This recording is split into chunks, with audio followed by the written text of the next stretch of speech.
Yes, indeed. Do you know what I forgot to do? Because sometimes it's quite cool. Sharing your stories and playing your songs on Graham's JFDI show. I like that. Sharing your stories and I don't think we need it twice. I'm just excited because I've not been on and spoken tunes on the JFDI podcast for too long.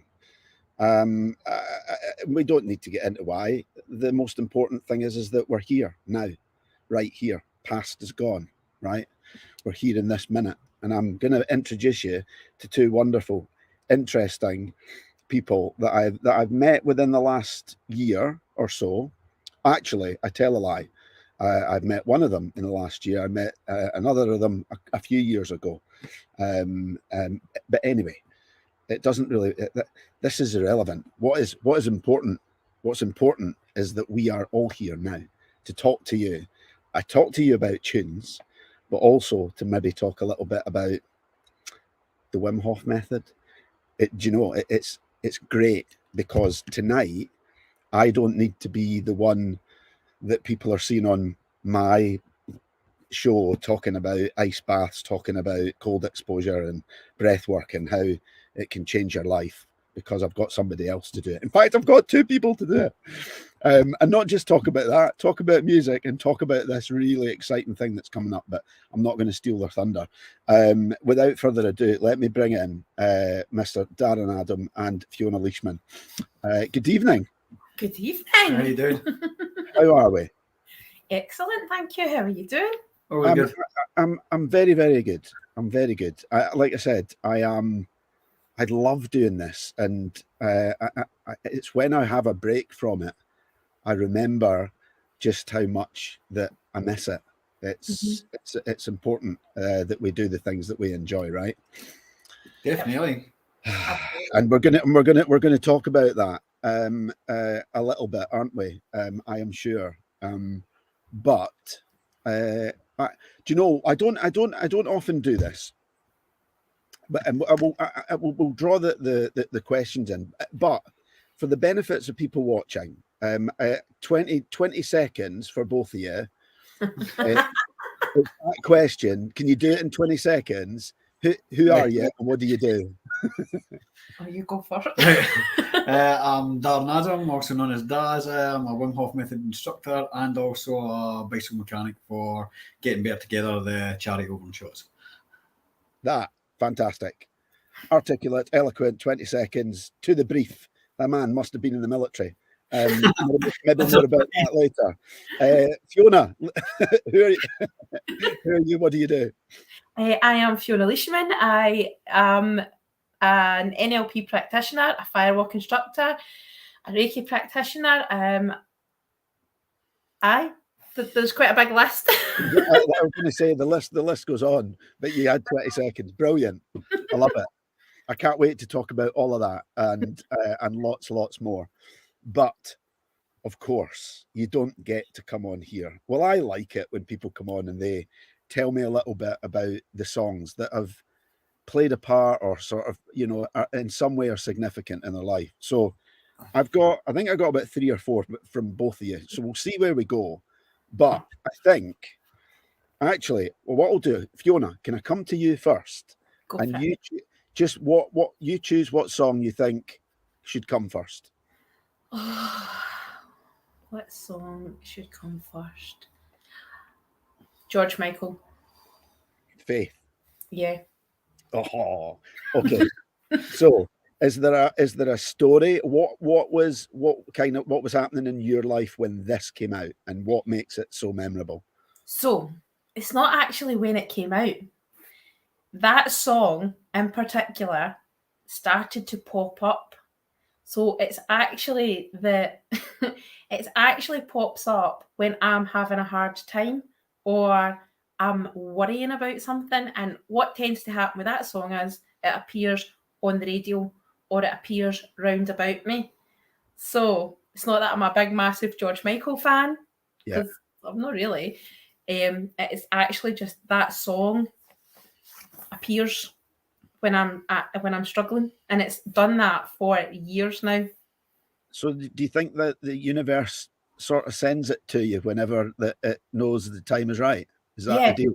I think so, but it's one of these songs that when it starts to play right, you get into it. And then I started to find myself laughing. So I would be like maybe driving along and the song would appear on the radio and I would be like, random, okay. And then I would start to notice this was happening more and more. And the more you start to like sing along to it, it just lifts your spirits. Yeah. Now sometimes I catch myself, if I'm in a kind of funny mood, I'll say things like, do what George says. What would George do? George says, keep the faith. Keep the faith. So that's the story behind that. And so I guess the $1 million question, does it really work? As you know? Do you know, I think because I notice it appearing at certain points, yeah, it has that thing, right, about like energy, vibration, frequency. So I've always been in that space where I'm like, oh, worried, stressed, going to be late, or something's not going to work out. Yeah. And then that song comes on and it takes you from that very low vibration of worry and all of these things up to singing, car dancing, or whatever it is, to laughing at the fact that the songs come on to remind you that things always work out in the end. So it lifts you instantly. Music that does that anyway. It can bring you down or it can pull you up. Yeah. And so I feel with that song, it's one of those ones that brings me up because it's like a mental reminder, but it also lifts my vibration into that happier, more joyous, trusting place as well. Yeah, I love it. I love it. And increase the vibration, increase the energy, increase the mood. Aye, because when you're putting out there negative, it's like a magnet, negative comes back.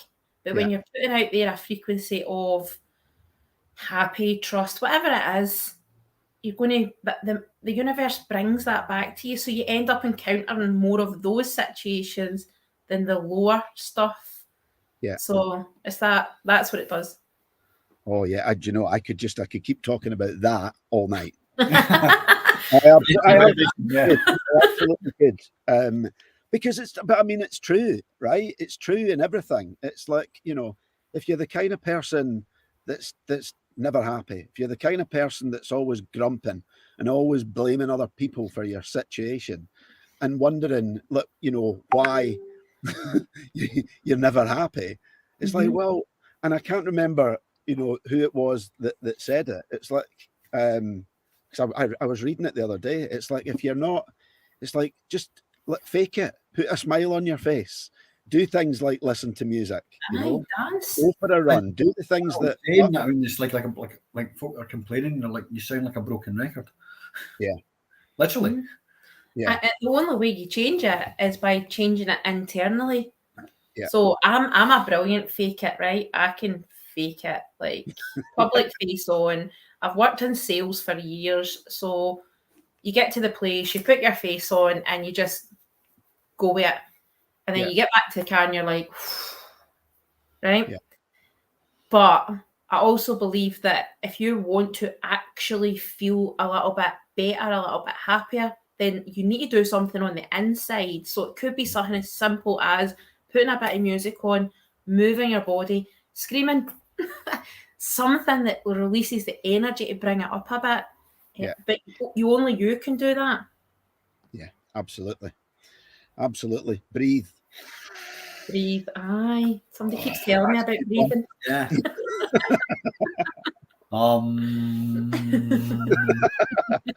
Well, whilst you're sitting there meditating. Yeah. Honestly, but singing again, if you think about singing, I mean, what is it? Or even that chanting Om, I mean, what is it? I mean, it's, you look at how did they measure electricity? By using ohms. Yeah. And monks, and that sound itself, that sound is chosen due to the frequency. 417 hertz or 432 hertz, something like that. And that's the body's most natural healing resonant sound. Right.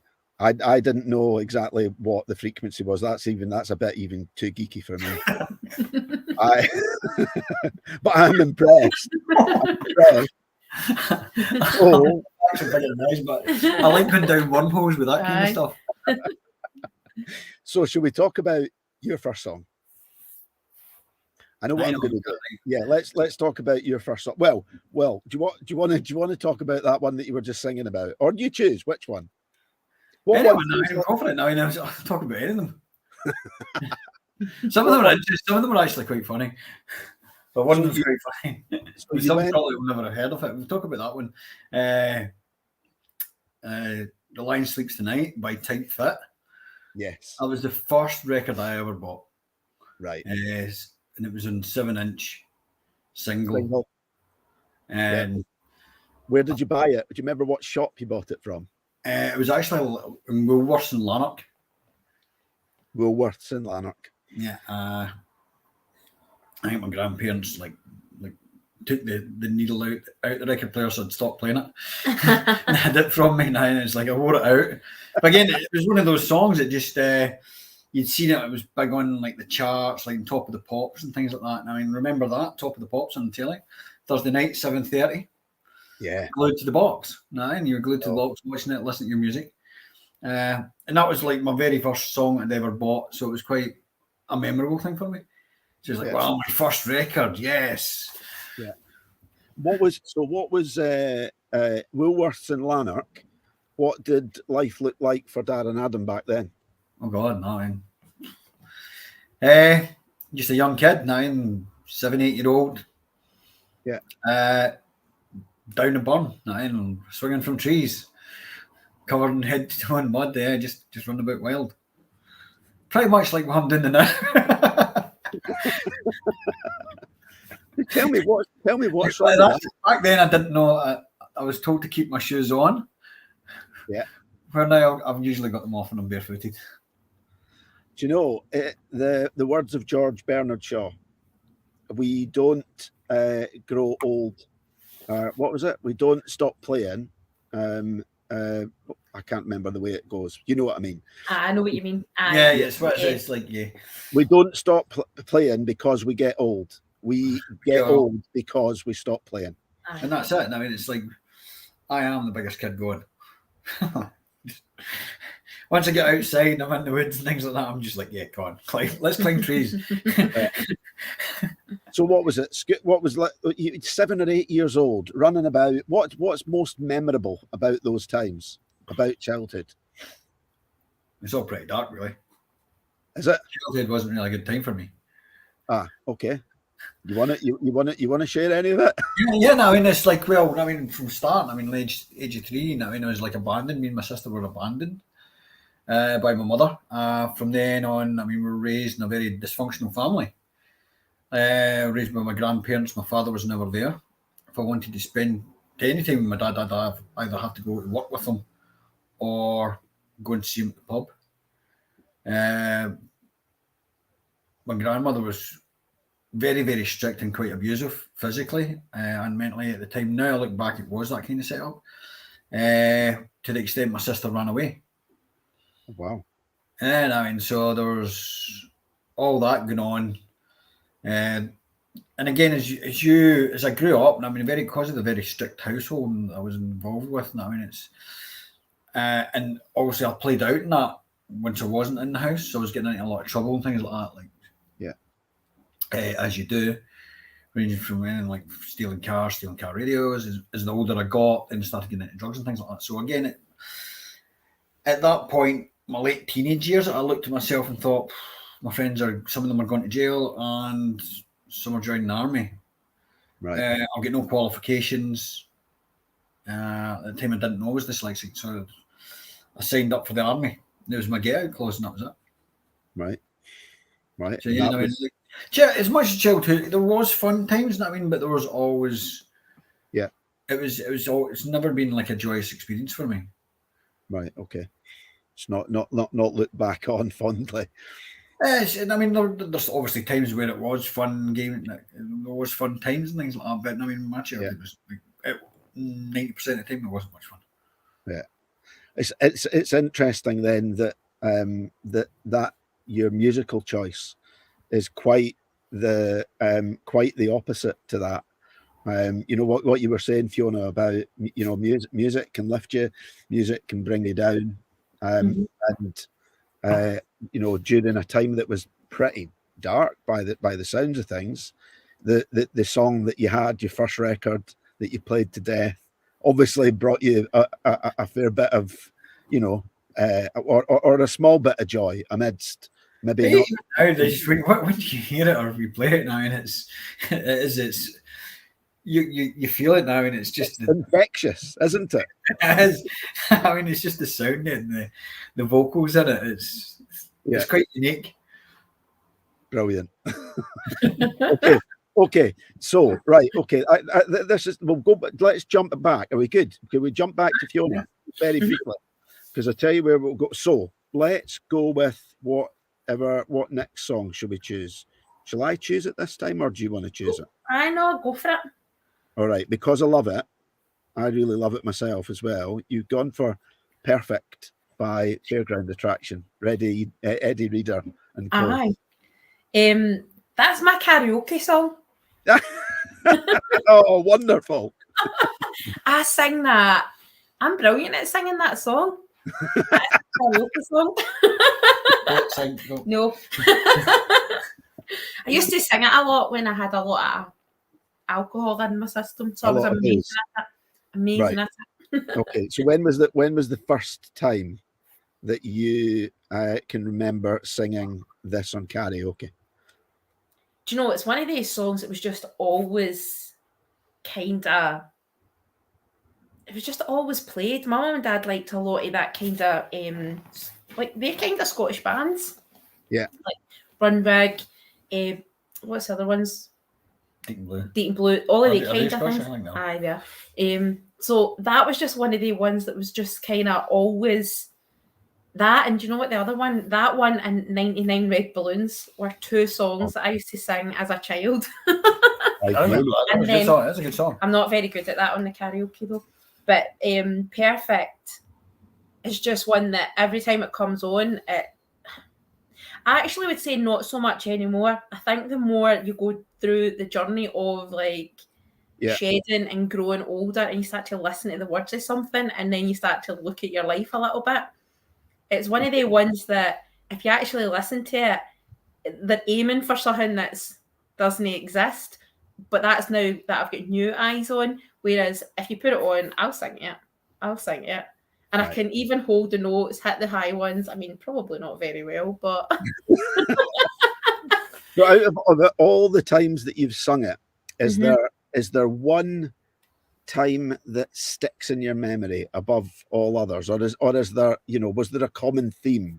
What sort of, what would a night look like that would lead up to you singing, Perfect by Fairground Attraction on the karaoke? What would a typical night that would happen? How did it start? What was the typically it would start with a lot of wine or prosecco, right? Because that's just how it was. And then it would be out, and it wouldn't even be out to go to karaoke, right? We would it would just be a bunch of girls going out, and if we ever came across a pub that had karaoke in it, there was no I was just putting my name down. There's no sitting back and being like, no, not me. No, I was putting my name down to sing that, even if it was rubbish. But there would have been a lot of wine, a lot of tequila, a lot of alcohol involved in that whole situation. But in saying that, I've not drank for 3.5 years. I would probably still put my name down and go and sing it at a karaoke. Sober. Aye, I think I would. Aye. Brilliant. Sober or with a little cacao. Well, that's in my system all the time anyway. So. So you've not had a drink for 3.5 years. Was that a conscious decision for a reason? Was there a moment in particular, or was it just a health choice? What kind of made you? There was a big crisis moment in my life, and everything was out of control. I was living in a lot of I was living in, I don't know if you would say even denial, fear. I was scared to be in the house myself. I was scared to be out the house. There was just a whole lot. I just came out of quite an abusive relationship, and I was just scared. I was really scared, and alcohol was just the thing that was covering it up. I was faking it, you know. Right. So I was going out with already like alcohol in my system, having a great night with a big smile. Yeah. Coming home in the house, if I was even like, there would hardly be any point that I would have like back-to-back nights out, or you know, it was out constantly just to be out the house. But if I was in the house, there would be wine in the house. There would be, because I was scared in the house, so all the curtains had to be closed, and I was even scared if a cat walked round the back and set off the house light, the sensor light. Yeah. I was so scared to the point that I went to something. I actually went on a date, right? And I got so drunk to the point where I actually think I got alcohol poisoning. And I woke up the next day so ill, and just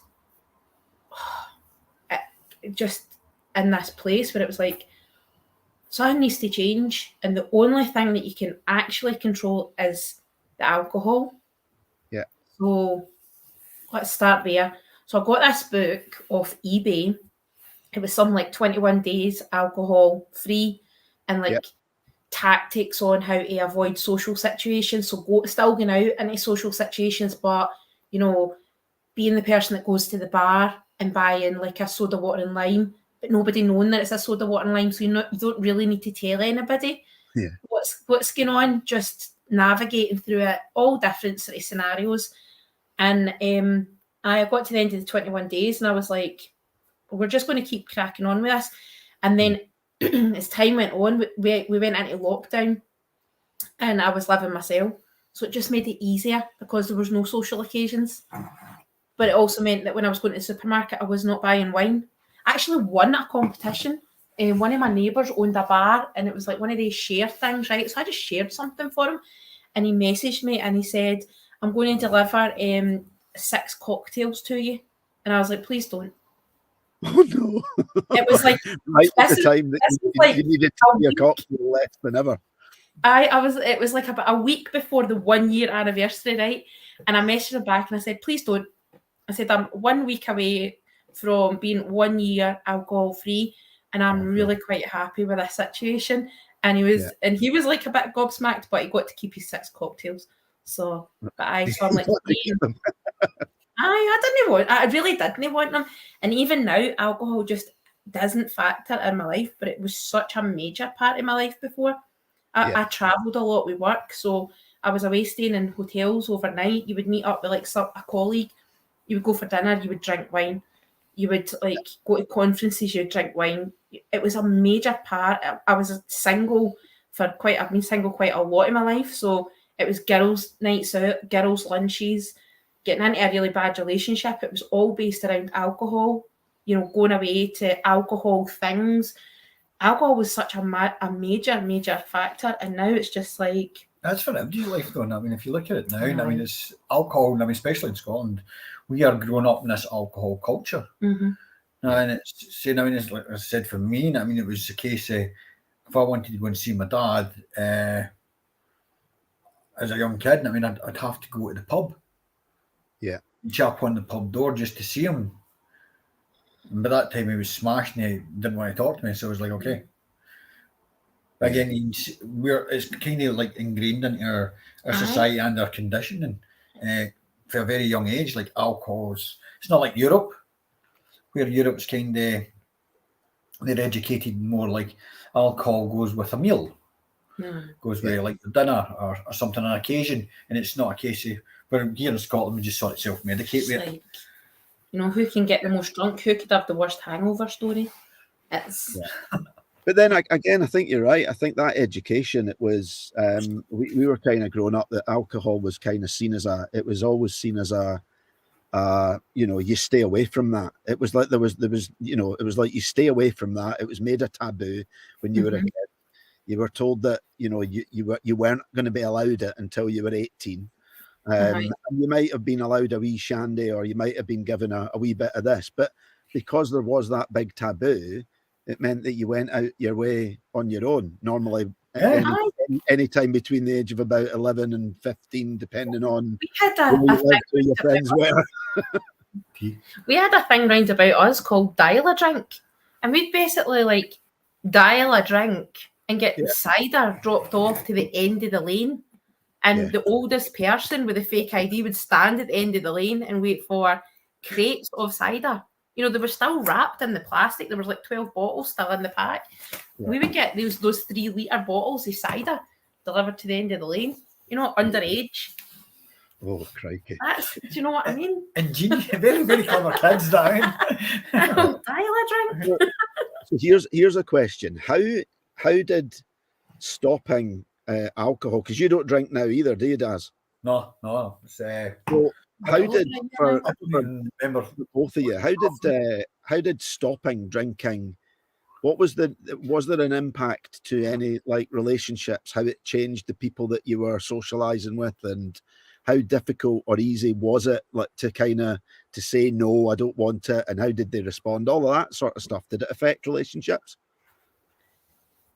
For me, anyway, now it's by the time I stopped drinking alcohol, and I was well into like year 2, maybe from longer, closer than that, like over 3 years I'd been practicing the method. It's only coming up. It's over 12 months anyway. I've stopped drinking. Again, I was practicing breath. Like I'd come home from work and things like that, and I'd maybe have a couple of beers, or go out for a couple of beers, or whatever. I'd have go out for a meal, have a couple of glasses of wine. And I was waking up on the Saturday morning, and I was like, I'm gonna have to do like hangover breathing, like on the app. You know what I mean? You see it, hangover breathing. You're like, I mean, that's a sweat on. I mean, it's like that is power breathing at its max. And I'm like, why am I doing this? And I mean, and I kept, and like Fiona will tell you, she was being on, I'm like, why am I doing this? Why am I doing this? And eventually I just stopped. But I've never counted. Like, this is a month, this is 2 months. I was just like, that's it, and I've continued. And you do get the urge to like, sometimes you'll find yourself, I could go, but then you're like, nah, I can't be asked for the hangovers. Mm-hmm. And do you know that you've hit the nail on the head for me as well? And it's interesting. I think overall, like, relationships for me, because I will occasionally have a drink, but very seldom. And when I do, it's like 1 or 2 now. Mm-hmm. And it's like very similar. This is you guys tonight, but what you've said is exactly the same for me. I got crazy on it when I was young, and I didn't know when enough was enough. And I think it's been a fair old kind of journey of just resolving all of the stuff that's been in there, and actually getting to a place where it's like, do you know what? It's like I can take it and leave it now. And for me, that's my best result, because I enjoy occasionally having one, but I just kind of do now. I go, I'll have a drink when and if I feel like it. The occasion merits it, and that's it. It's a special occasion thing, and it's hard for, especially looking back. I mean, considering the cultures we've came from through the military, Richard, I think that's which is just based on functioning alcoholism. Work hard, play hard. Yeah, and I mean, the military is that. I mean, it's like, I don't know how many times I woke up, or I was running into camp. Yeah. On the way home from a night in the piss, running in the block, getting changed, put your gym gear on, running back down the block, down to the gym, with a packet of fags in your sock and a lighter, standing there having a smoke, steaming drunk, and you've been told, right, you're going for a 10-miler. You're like, okay, this is going to hurt. Again, it was just, you just did it now. It was just insanity. So I'm gonna. Do you know what? That for me, there's a nice little segue there into your second song, Daz. I know we started off with Fiona, but you chose also Iron Maiden, Phantom of the Opera, and the reason that I'm saying it does kind of fit in. You're talking all this running. You said that the Phantom of the Opera tune reminded you of the Lucozade advert. Yeah, Daley Thompson. If you remember, and he's like setting up, he's sprinting up, and he's limbering up. Next minute, the tune just kicks in. It is a tune. Yeah, it's this when it's really, really slow, and it's then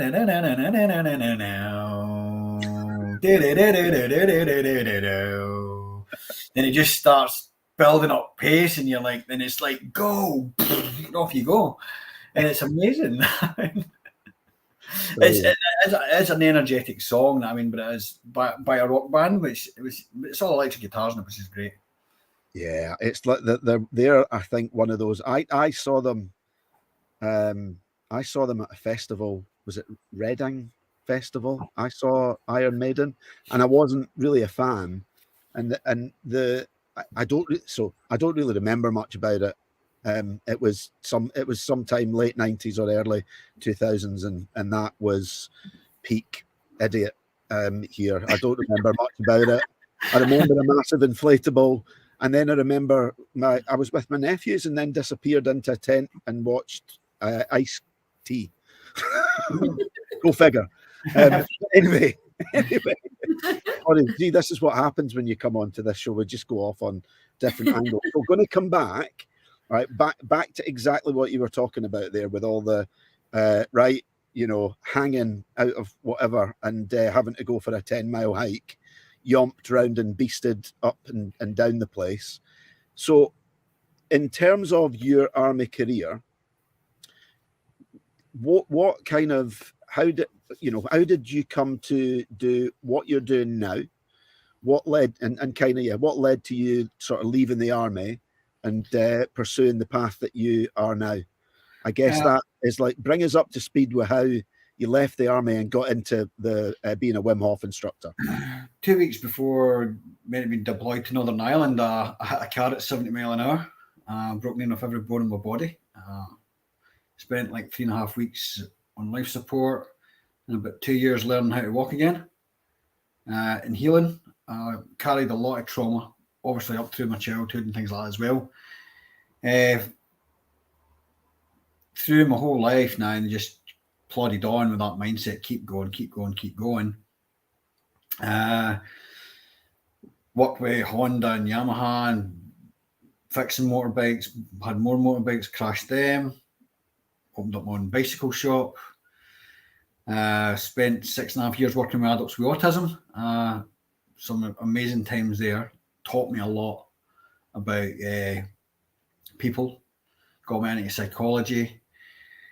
From there, I then left that and became self-employed as a tailor and bathroom fitter.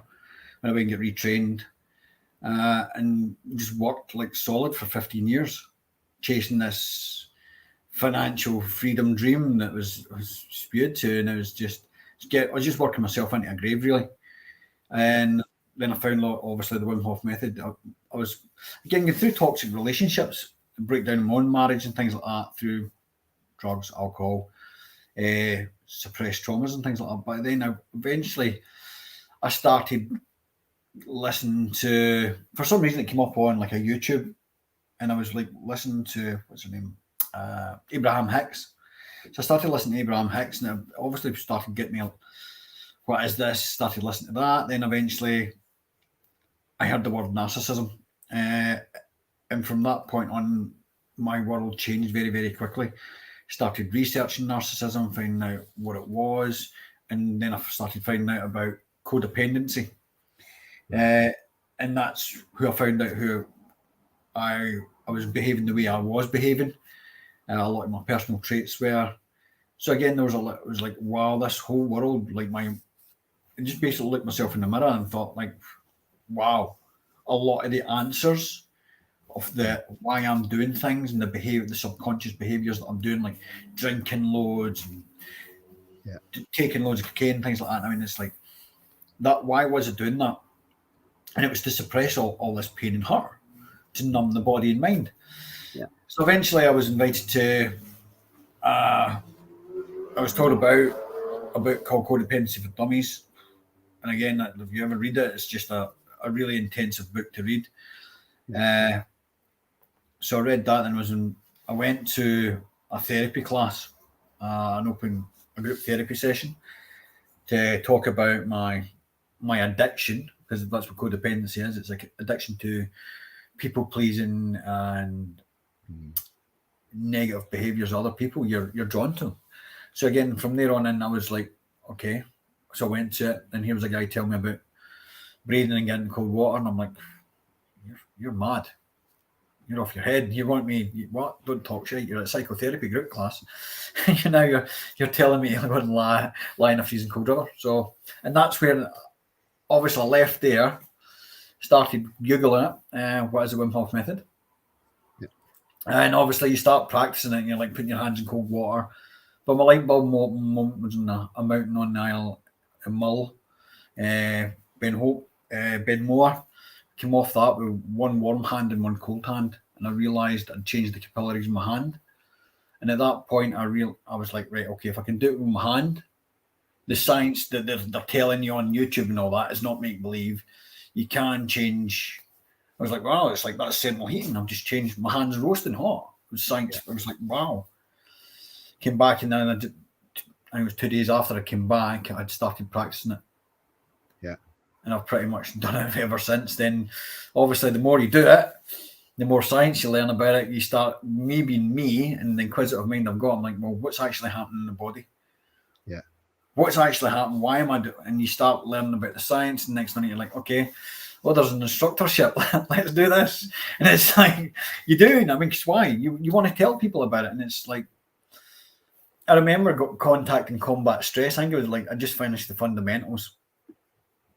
And I phoned up Combat Stress, and I was like, this is like 2019.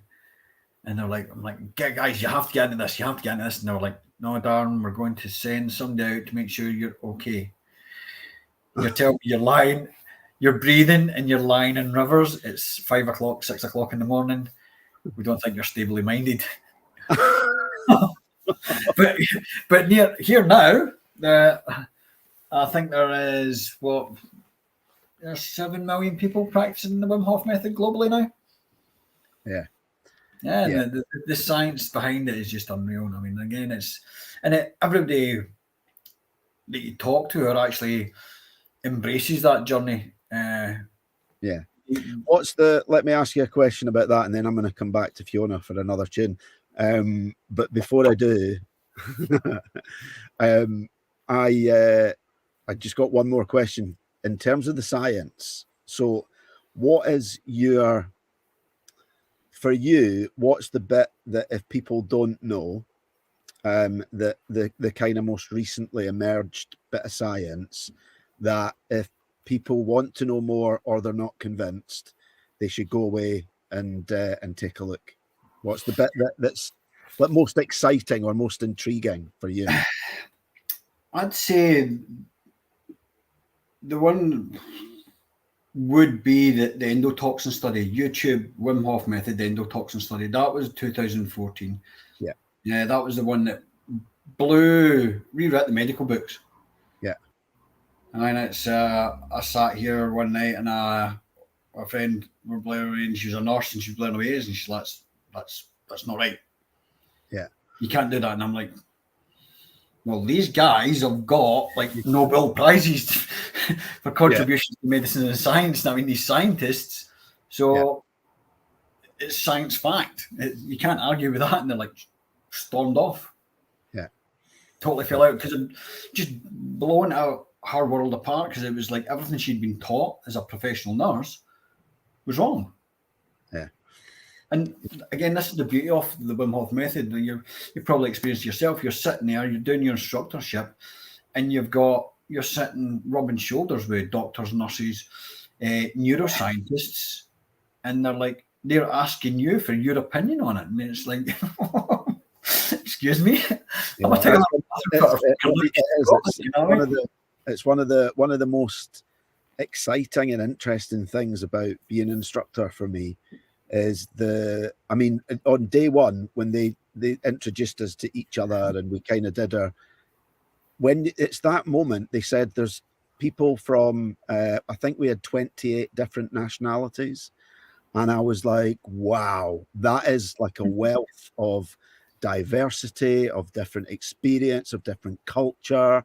And I left and made sure there was about one or two people that I didn't have like a full conversation with, but most people that I was there with, I just tried completely to immerse myself in it. And that, for me, it's that diversity that is, you know, that diversity, collaboration, all of that stuff. And yeah, we could sit and talk about the study that you mentioned, the endotoxin study, right? So, but we're not gonna, because no, we're not. But but here's the reason why, because we could tell people, but they could go and Google it themselves. Or what they could do is, if they're really, really interested, they can get in touch with you or with me and get themselves on somebody's fundamentals workshop. So, yeah, exactly. That's the best thing. I mean, it's, you can be told something. You can, as no saying says, you can take you can lead the horse to water, but you can't make it drink it. exactly. Yeah. Honestly, the best way to find out about the Wim Hof method, and it's Wim says it's all about feeling. We have to experience it now, and it's like you have to, and everybody's focused on the cold. Yeah. Don't focus on the cold, just focus on the body. Focus on being, and just get into the breathing. And once you get into that breathing, then it's a different gravy train. It is. It is. Should add another dimension. I know. But okay. Sure. Fiona, Yes. tell me why you chose Richie Valens' La Bamba. Oh, this is just my, like, do you know, it was funny because I was sitting down the list, right, and I just said to Darren, I don't know what songs to pick. I don't know what to pick. And my first ever memory of a song was the Frog song, right? Remember it had a Paul McCartney and the Paul and the McCartney, Frogs. right? Yeah. And I was like, I remember that on the TV, the Frogs like bum, bum, bum.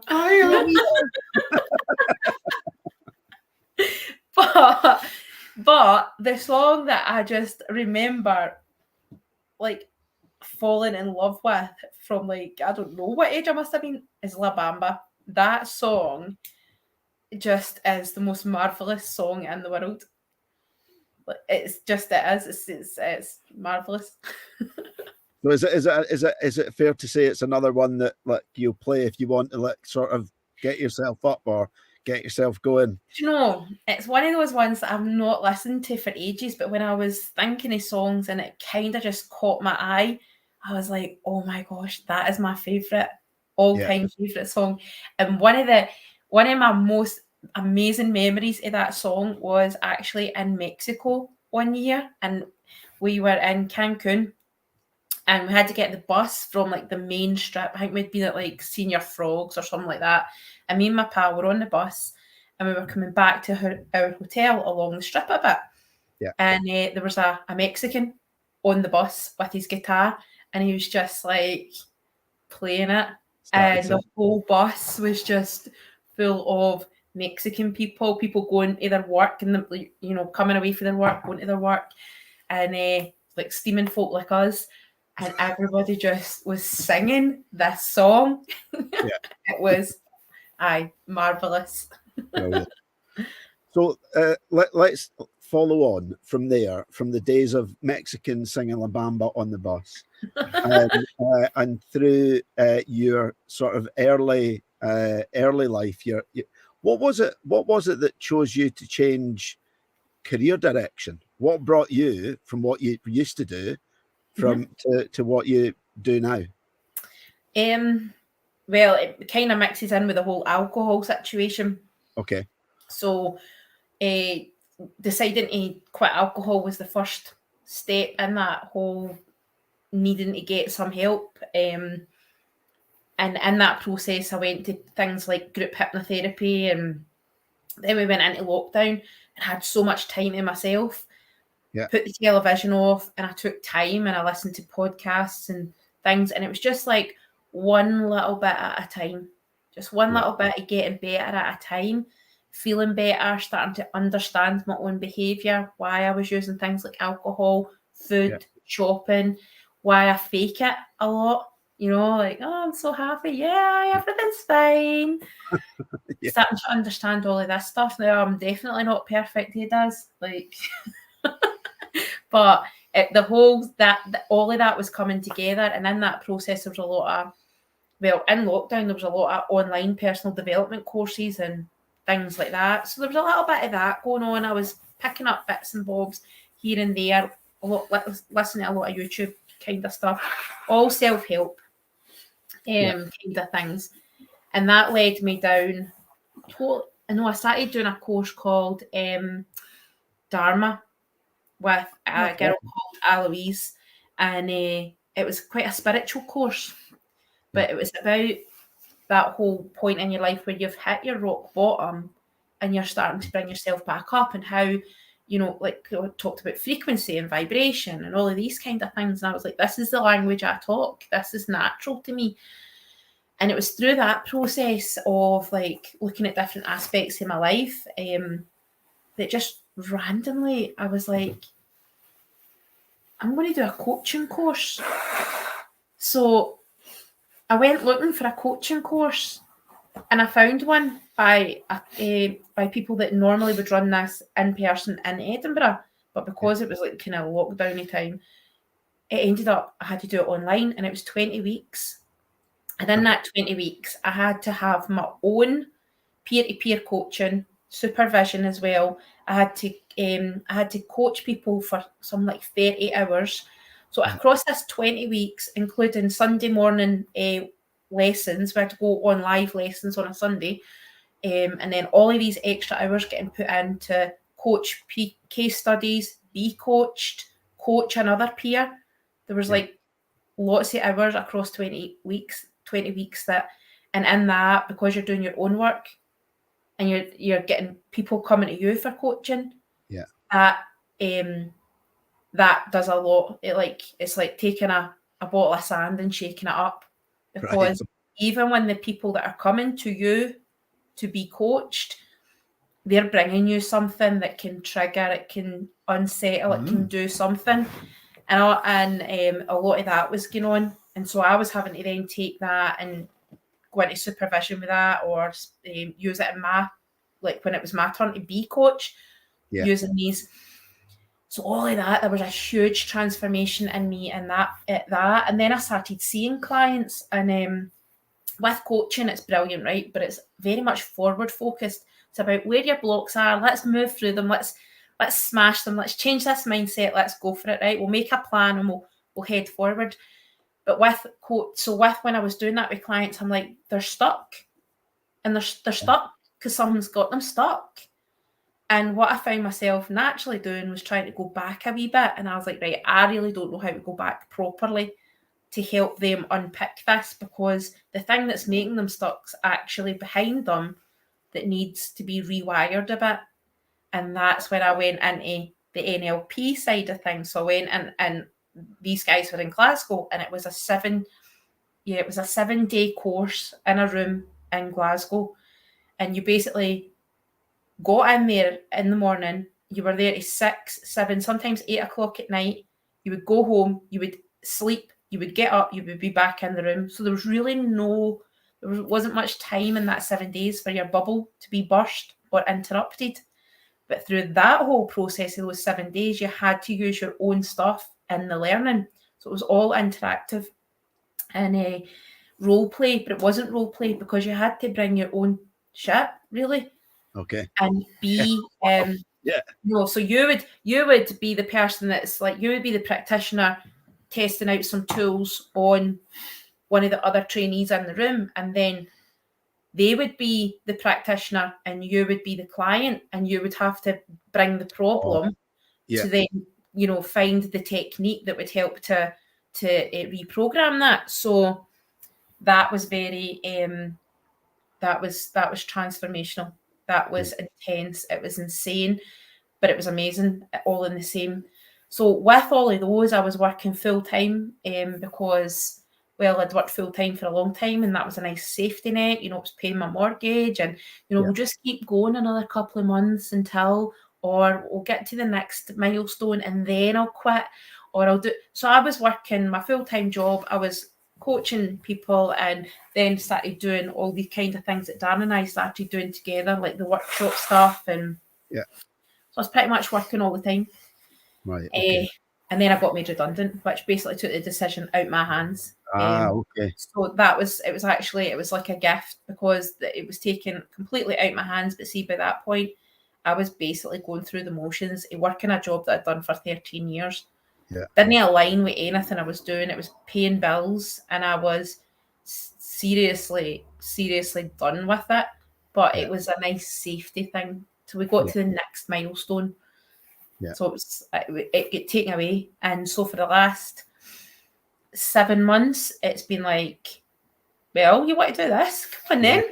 Crack on, make some money. Exactly. Yeah. This is what you asked for. There you go. Universe has delivered. Over to you. So how did you two meet? Kind of just known each other for a long time, but it was through going to the water, really. I started to go to the river, and through Instagram, Darren would be like, "Well done, Fiona," and then we just started chatting, and then he's like, "Do you want to go to the river?" And I was like, "I'll go to the river with you," and then that's it. Yeah, I think it was one of those things. It was like, I've got this thing. I mean, it's like I'm quite anal about the method, as most people probably know. And I mean, I'm like, I'm devoured by it. I mean, it's like, right, it has to be done properly. If you've got to do it, you do it properly. Yeah. You don't like half learn how to drive a car, so you're not going to learn how to do the Wim Hof method. And it's that way. And I was just like, probably that down, make sure they're doing it properly. It was that way. And I mean, like, making sure they're getting in the water properly. They're not places to go as well. Yeah. You were showing me places that were safe to go as well. Because I wasn't a kid that got brought up playing about the burn or the river. Like, my dad was a policeman, not a strict policeman, but he ran about the burn, so he like has no fear. Whereas I'm like, oh well, the river's going to kill you because there's an undercurrent. You know what I mean? Yeah, be safe. But I mean, it's like, obviously I had prior knowledge to this. And I mean, I'd spent by this point 3 years walking a riverbank. Yeah, watching the river change on a daily basis, and I've walked near enough over a 5-6 mile period, like length of the Clyde. I know it quite intimately. I know where to get in at certain times a year, when not to get in at certain times a year, and it's just by simple that whole thing. Let's go exploring. Let's go in the water. Right, I can't get in there. Why? X, Y, and Z reason. But again, it also used my military knowledge by looking at water and thinking, right, okay, have I got an exit strategy? Yeah. What's upstream? What's downstream? I mean, because you were taught like river crossings. Yeah. So you that mentality was always there as well. So and it sticks with me. I mean, it's like, I mean, I've watched people jump into water, jump into the river, and they're like, you're like, watch what you're doing there. And next minute they get shocked instantly. Yeah. The water just grabs them and they'll take them away. And so I try and probably part of that was just, right, okay, if you want to learn how to do it properly, these are safe places to go in during this X, Y, and Z time of years. And from there, that was it. The next minute, we're like, came back from Poland. And Fiona told me about a guy who had a gym. Obviously I was looking for like some place to do my first workshop. She's like, this guy's got a gym. Doesn't use it at the weekends. You can ask him. So, and that was it. And Fiona's like, can I come? I'm like, yeah, why not? So that was it. I was a tea lady. That was it.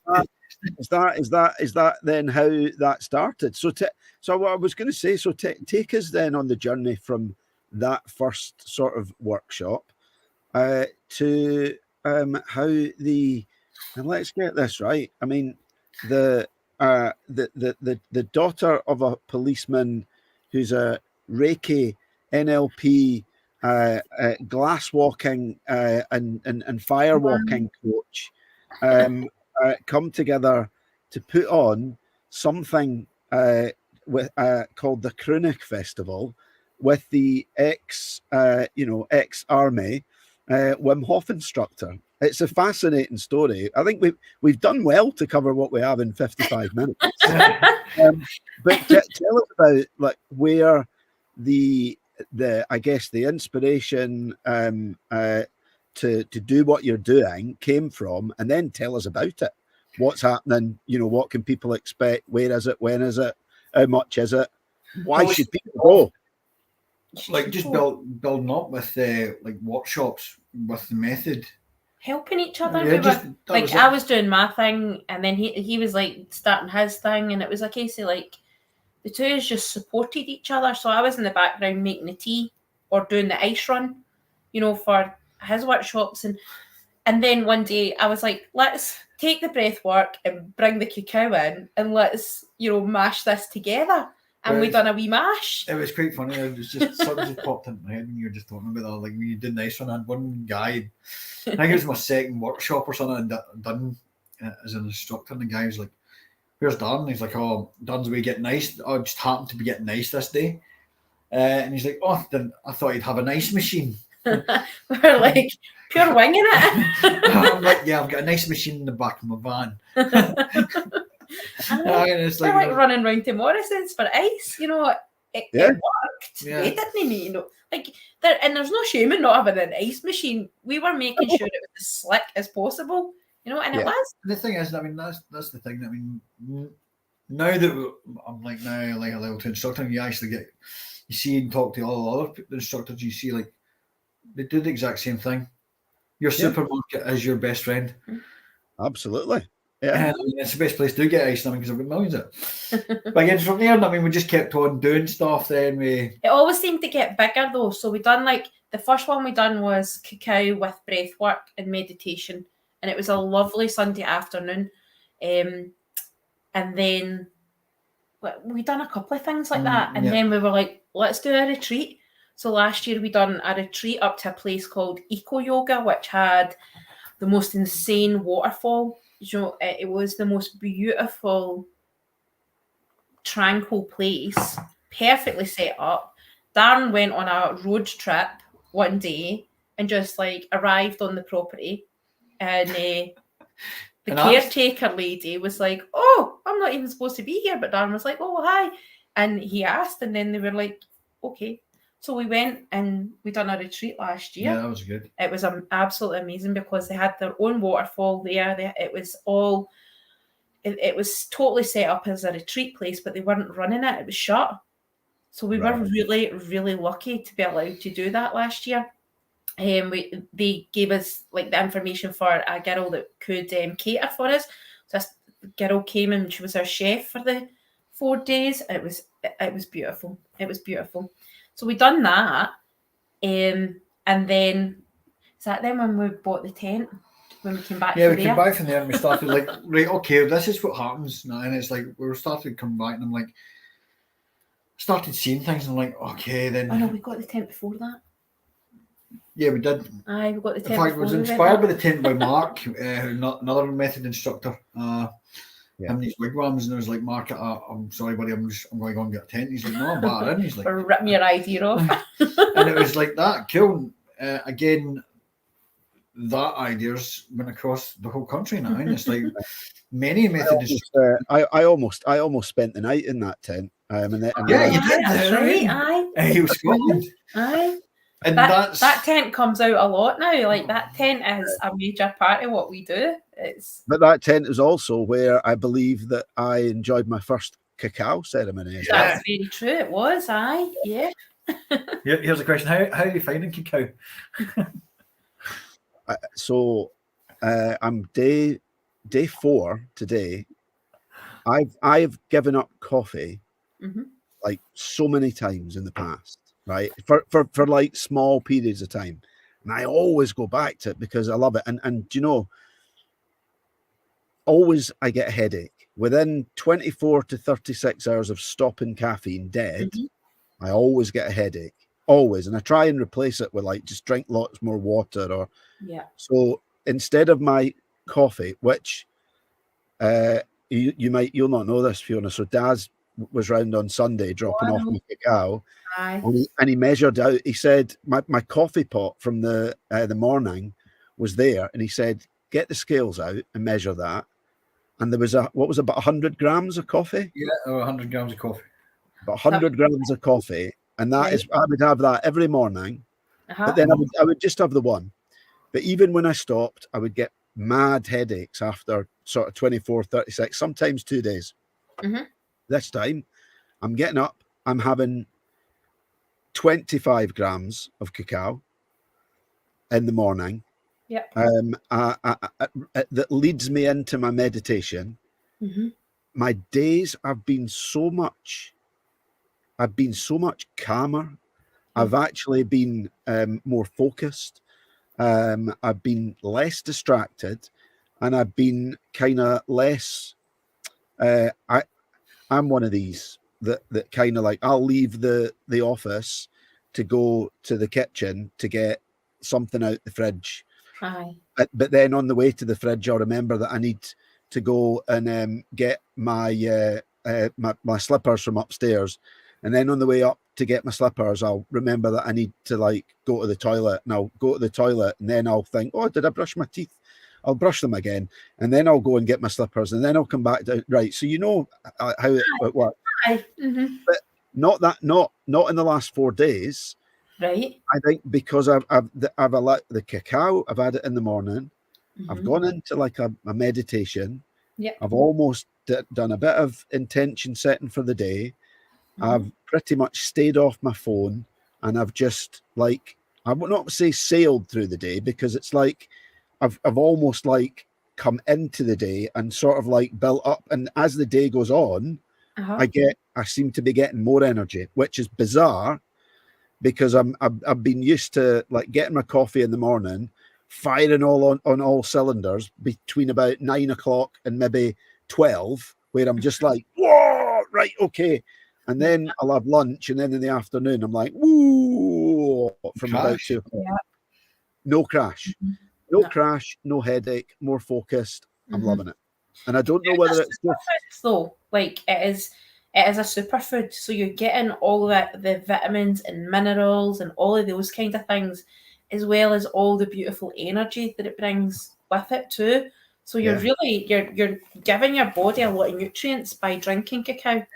It's unbelievable. And I tell you what I listened to as well. Daz sent me a link to a podcast where the presenter reads out a load of testimonials that she's been sent in from people who've swapped out coffee or maybe didn't have coffee, but they've brought cacao into their life. And these testimonials from some of these people are blown my mind. So I've started doing my own research with the help of artificial intelligence, which is quite nice. So I'm really enjoying it. I don't feel a desire to have another coffee. I might do at some point, but I'm going to stick with this. Certainly until my bag is empty. But then I know a good supplier. I know where you can get some more. Anyway, that's cacao. Let's go back to Cruinnich Festival. So one of the things that we'll be doing at the Cruinnich Festival is there will be cacao for everybody to enjoy. And we're going to have that. So the Cruinnich Festival it means the gathering. It does, and the gathering of great minds. And on the journey that we've been on in the last couple of years, we have really connected with some phenomenal people. People that have helped us along the way, people that we have just, you know, those genuine people, you know, the ones that light your heart up, and they maybe share their knowledge, or they give you a wee bit of guidance, or you go and you go to one of their things and you're like, whoa, I want everybody to know that these people exist. So that is really what the whole festival is about. It's about the gathering of great minds and pure hearts as well. That's really is. That's a massive part of it for us. It's like pure, genuine people that are out to help people feel a certain way, or share their knowledge in a certain way, to give whatever it is, whatever magic it is they have to share. It's really about like sharing basically our experiences with everybody else. I mean, like, Mhm. these are the influences that I've or Fiona's experienced over the last 2.5 years, and like, here, come and experience this. Mhm. Yeah. You So hear us rattle on about like the Wim Hof method and all these other modalities and things like that. Like, and they're like, well, you've changed. People say that, I mean, you've changed. Of course, I've changed. Yeah. I am no longer the person I was. But again, I want you to experience that. And that's what I'm so passionate about. I'm like, here, try this. Do it. But a big, massive part of it, though, is about the joy and the fun as well. The community. Like, you were at Heal Scotland when we were all up there in April at Tarbert, and there was just that connection. There was that joy. There was a laughter. There was dancing. There was fun. There wasn't a need for alcohol. There wasn't a need for anything to make that an enjoyable experience. The people made that such an enjoyable experience. Yeah. How many people did you speak to, and did you learn something from it off of that weren't running a workshop? They were just there because they had bought their ticket to go and be there, and then you ended up chatting, and you were like, "Wow, that's fascinating." And it's that that's really a massive part for us, like the community, the fun, the connections, the true, like, people have come to our events and they've gone away as friends with other people that they had never, they weren't friends before. Yeah. That's cool because they've found people that are on their wavelength. Yeah. And a lot of people come to some of our stuff and they'll go, I'm feeling a bit lost in life now, or life's changed, or my kids have left home, or like life's changed a bit and they're feeling a bit lost. And then they come to an event and they're like, they have connection with other people that are sitting there, and it's so cool. So that's what the festival is about. It's just bringing them together now, and it's like, who doesn't like a good party? So really, I mean, we're Scottish. And my inspiration for it was like, I was came back from after Heal Scotland, and Lily was saying like, oh, there's got to be one next year, and I'm like, really? I don't want to wait a year. Like, I'm not waiting another year for that now, and so let's get this back on the burner now. I mean, let's get this going now. And that was it. We have to do this now, and it's because that was such a great success now, and it's like, okay, this can work. It works. Mm-hmm. And the thing is, you don't need to copy what somebody else is doing, because the beauty of all of this is we all know our own people. We've all tried different things in our own way. So that, and the people that we know are different, so it's cool. It's like keeping bringing different people together to let folk experience this. Oh, it's going to be great. So it's the 5th of August. We'll get the date right. It's the 5th of August. Yeah. And we'll pop the link to all the details in the chat here so people can find out. But remind me of the location. So it's actually in a beautiful field. We're going back to nature. So that's the point as well. It's all about connection. It's about joy. So we'll be in a field. It's actually in Yieldshields, which is in Cruinnich. So it's nicely located between Glasgow and Edinburgh, but we're out in nature. We're far enough away from business, far enough away from anybody that might just be bypassing. You have to buy a ticket. If you're coming, you need to buy a ticket, and the gates open if you've got your ticket. And it's just a beautiful place, isn't it? It's quiet. We've got plenty parking. So there's some buzzards as well. There's some buzzards flying about the other night. We were up the other night, and buzzards were just like, there's just magic when you're outside in nature. There's just magic. Yeah, there absolutely is. Getting more connected to it and just feeling it. Being part of it. So the day itself, you mentioned that there's going to be a cacao ceremony which kicks off the day. I'm right in saying. So what then can people expect throughout the day? Because we mentioned a few of the things, but what does the sort of the plan, the agenda for the day kind of look like? So we have, we're going to kick off with cacao, and what we're going to do with that is go straight into a beautiful workshop called Soul Flow by a girl called Cheryl Keys. She's going to do Soul Flow. And then that'll just bring everybody right into that space. Very much they'll ground, they will balance, there will be all sorts of... It's like Tai Chi kind of yoga, isn't it? Well, I think there's a lot more as well. I think there's a bit of magic as well. But so a nice little... And we all have to participate. Yeah, absolutely. a lovely way to start in the morning. From there, I think we'll probably have to have a wee break after that. And then we're obviously going to bring in one of the headlining acts. Or may I say, probably the headliner. And that'll be the Wim Hof Method Fundamental Workshop with a giant ice bath. Yeah. So there'll be breathwork, ice bath. I'm sure there'll be a couple of Wim Hof instructors there to sort that out. There've got to be a few of them kicking about. You might bump into one or two. One or two. So they'll bring their magic and they'll have everybody high on their own supply. And what else is it you say? Yeah. So there'll be some magic going on there. We have some different acts. It'll be, as Lilia said, and Mark took it on to use in the breathing techniques, and we all love it. Breathe in the light, breathe out. Yeah, I mean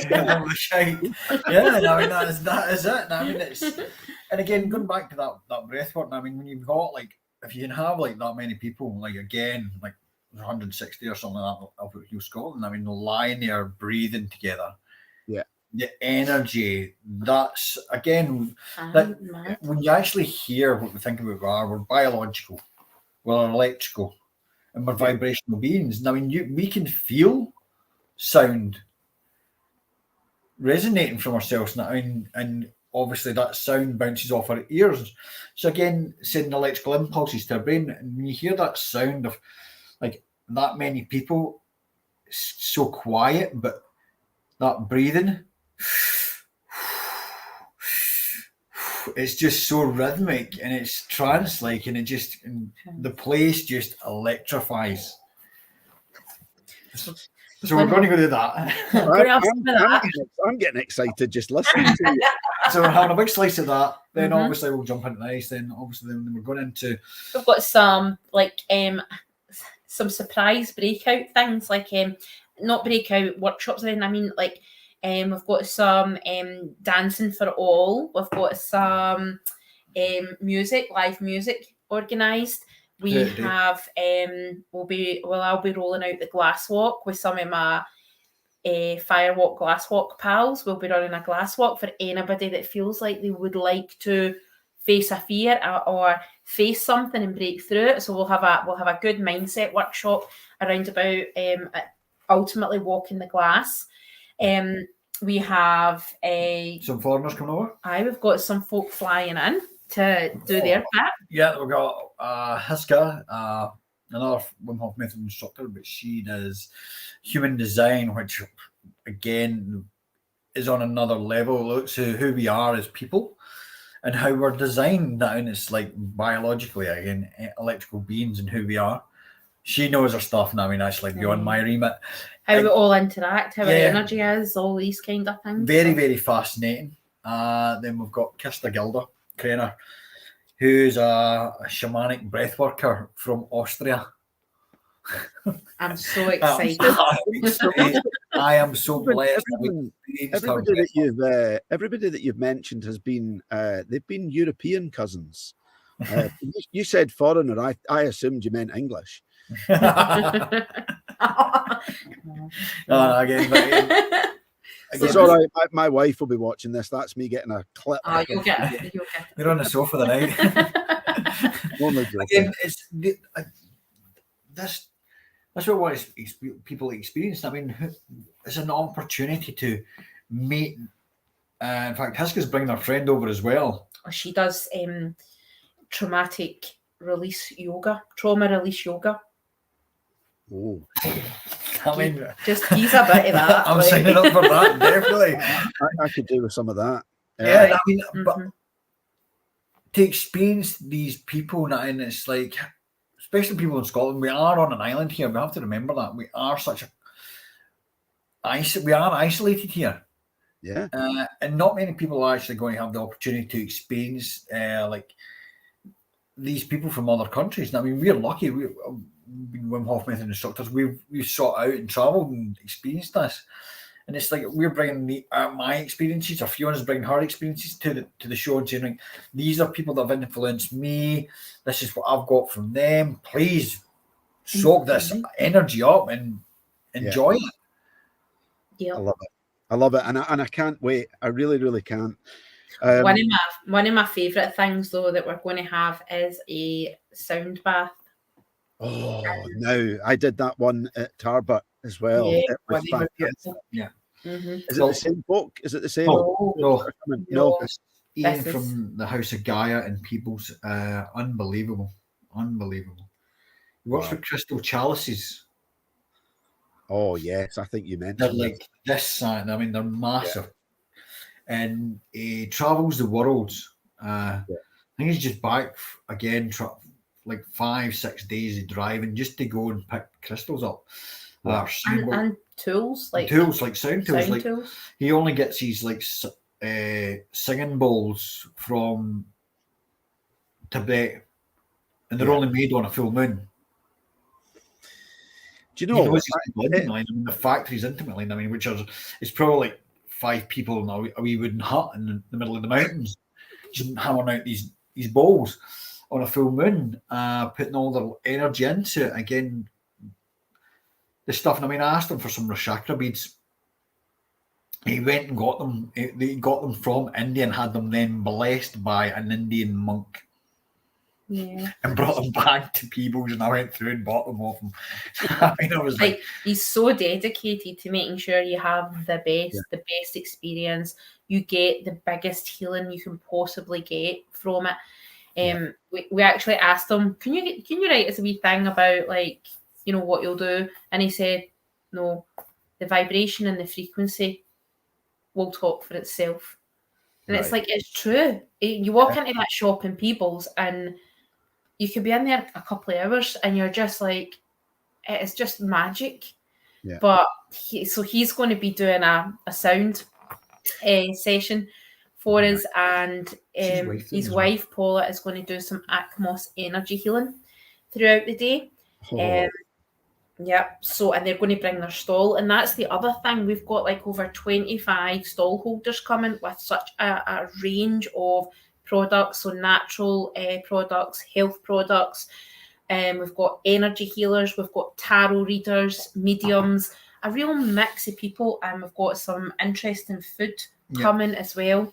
We've got such a varied. It's huge. Yeah. It's actually huge, the amount of people that are coming to pass their thing over. And you're like, hang on, we're pulling this off now. And I can't believe we're doing this. You do seem quite calm. It's a cacao. Swan effect. that was it's like a warm cuddle. Very nice. Well, listen. I think that we've given people enough that we'll pop the link in. Now they've got to come. And anybody that's I saw a lot of people discussing the Russell Brand festival this weekend that I think is sold out, isn't it? Yeah. So if people don't get a chance to go to the Russell Brand festival, I mean, come to the Cruinnich Festival. Yeah. Because it might not be on the same scale, but do you know what? You're going to get the same kind of energy. Yeah, and we're closing it with a firewalk. I know.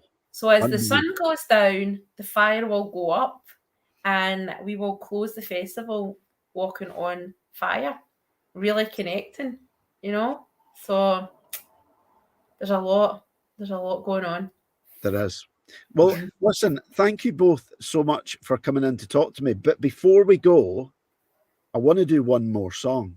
Right. And I'm going to tell you which one it is, because you can both talk about this one.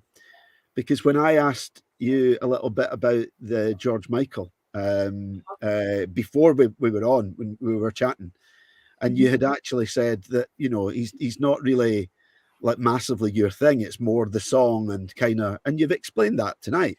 And you said at the time, you then said, yeah, I'm much more likely to listen to like the Goo Goo Dolls.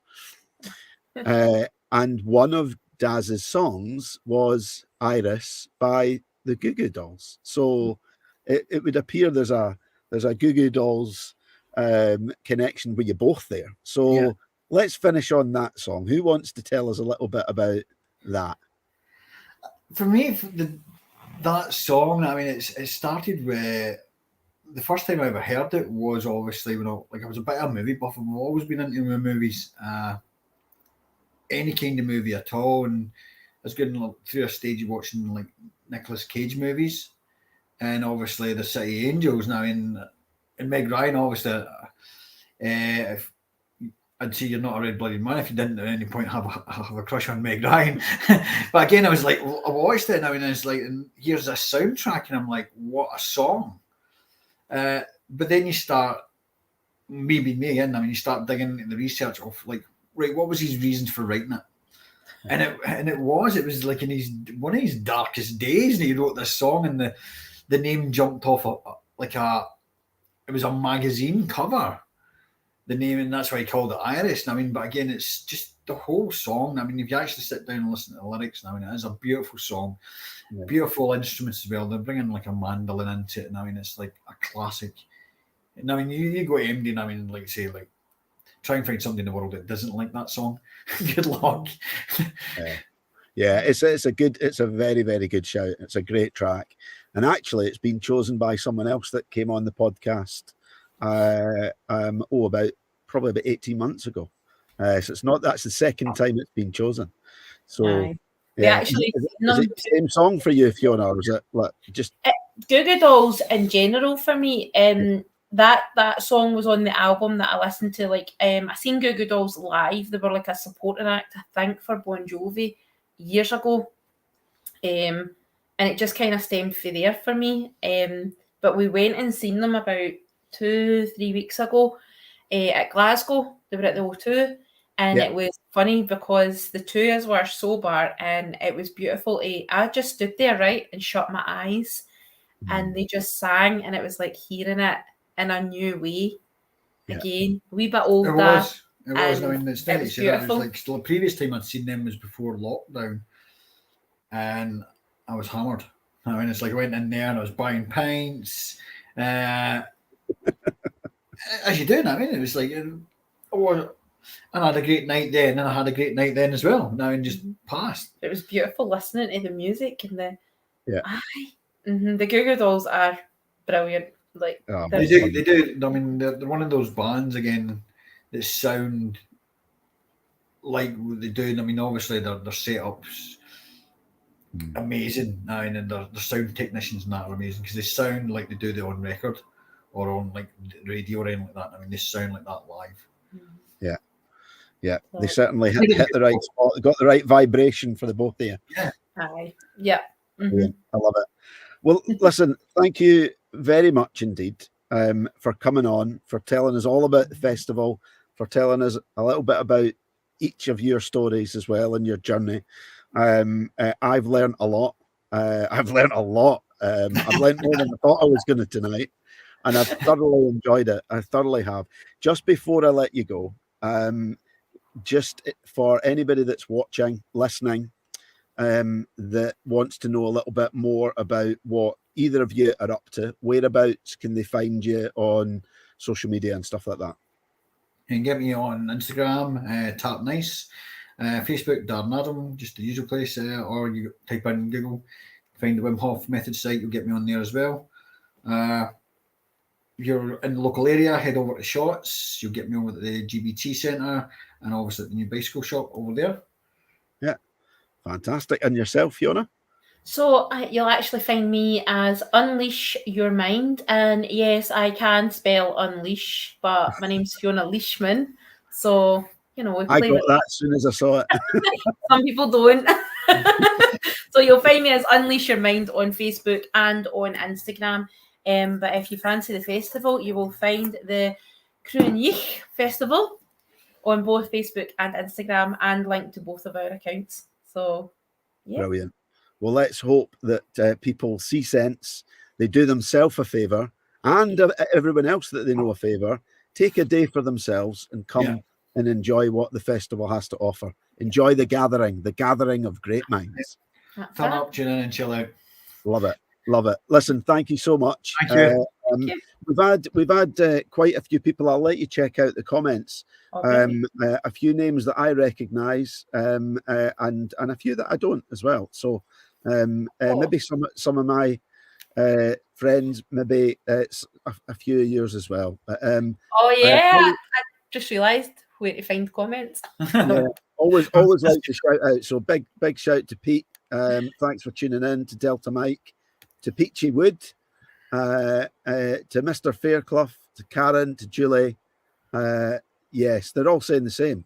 Oh, Great brilliant. tracks and great chat. So thank you for joining us. And for those that have tuned in tonight, I said we're back. So Thursday nights, 8 p.m. Who do you want to see on here?